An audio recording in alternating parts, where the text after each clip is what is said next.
Let's imagine that you and your partner have been reading the caravan magazines and have thought, yeah, we'd like to buy our first caravan. But there's a problem. We've only got a medium-sized car. We can't tow a big one because we're not used to towing. And worst of all, the budget really, including the tow bar fitment, is a top whack of £4,000. Any hope? Well, have a look at this one here. This particular brand then is an Abbey. The model is an Iona. It's a 2-berth and it's interesting because it's got an end kitchen. Oh, so why is it cheap? Because it's 18 years old. Not surprisingly, in a caravan built in 1996, you're going to get a number of differences from a model that was built recently. Starting on the outside, it's obvious straight away from the colour of the handle here that this is an Alco chassis with brake, running gear. There has been a change on the coupling. This is a more recent one and wasn't the original. It has a stabiliser built into it. Coming inside here into the gas locker, there is something that's different, and that is the way that you couple up to the system from your gas cylinder. Here you have a coupling hose, and you have to actually purchase the regulator that suits the cylinder you want and suits the gas that you're going to use. Also in the gas locker, you have the spare wheel. Now, interesting, at this time, the spare wheels were only 13-inch diameter. And that proved a problem because abroad you couldn't get 13-inch tyres easily, and so on modern caravans post 2001-2002, they are 14 inches. Turning to the body, fiberglass all around, fiberglass lid, fiberglass fairing. But on the sides, it's an aluminium skin. Well, after that general look at the outside, I want to go inside.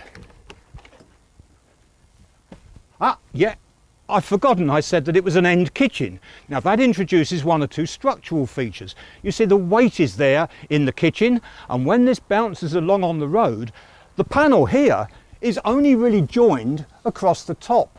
This is a big hole, and on the early ones before this one was built, there was a tendency for cracks to come here and here.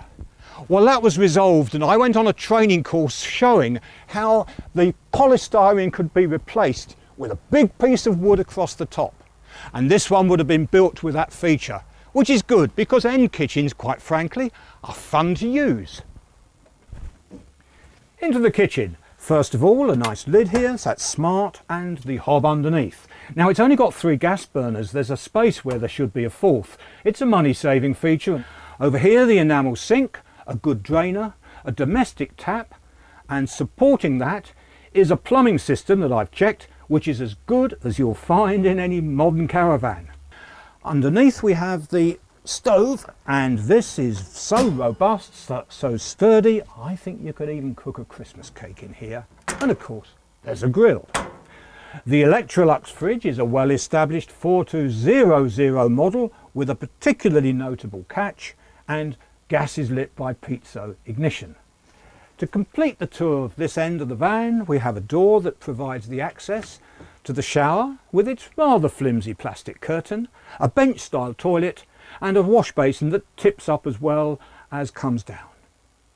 So we're in the lounge, and it's a nice comfortable seat, except I perhaps don't choose this type of upholstery. It is rather elderly, shall we put it nicely.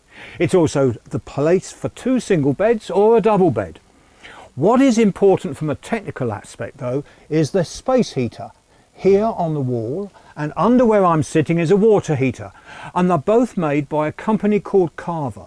A superb company, but sadly they finished making their products in 1999.